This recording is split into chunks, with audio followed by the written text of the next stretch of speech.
तर मागच्या व्हिडिओमध्ये मी तुम्हाला सांगितलं की जसप्रीत बुमराह हाच मॅन ऑफ द मॅच किताब नक्कीच पटकवेल या पहिल्या मॅचमध्ये. तेच झालं आहे.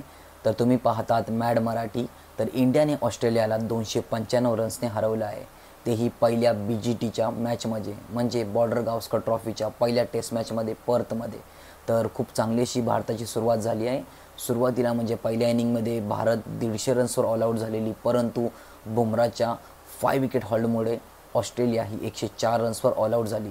त्यानंतर थर्ड इनिंगला बॅटिंग करत असताना इंडियाने खूप अशी चांगली सुरुवात दिली. त्यामध्ये KL राहुलचे 77 रन, यशस्वी जयस्वालचे 161 रन आणि विराट कोहलीचे 100 रन्स नॉट आऊट. यामुळे इंडिया 487 रन स्कोअर करू शकला आणि त्यामुळे ऑस्ट्रेलियाला मोठा असा टार्गेट चेस करावा लागला.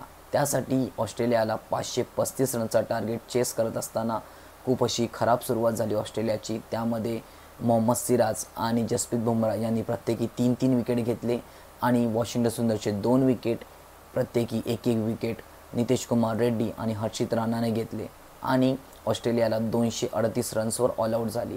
त्यामध्ये ट्रॅव्हस हेड याचे 80 रन्स आणि मिचेल मार्श याचे 47 रन्स सर्वात हायेस्ट स्कोअर केले आणि ॲलेक्स कॅरीने शेवटपर्यंत लढाई केली, परंतु ती काही कामाला आली नाही.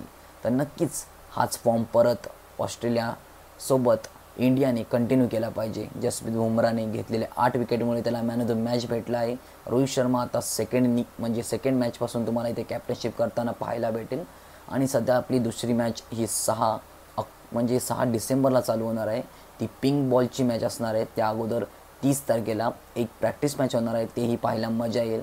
इंडिया काय परफॉर्मन्स करेल आणि रोहित शर्मा नक्की कमबॅक करेल का, हेही पाहायला खूप मजा येईल. तोपर्यंत पाहत राहा मॅड मराठी च्या मायला.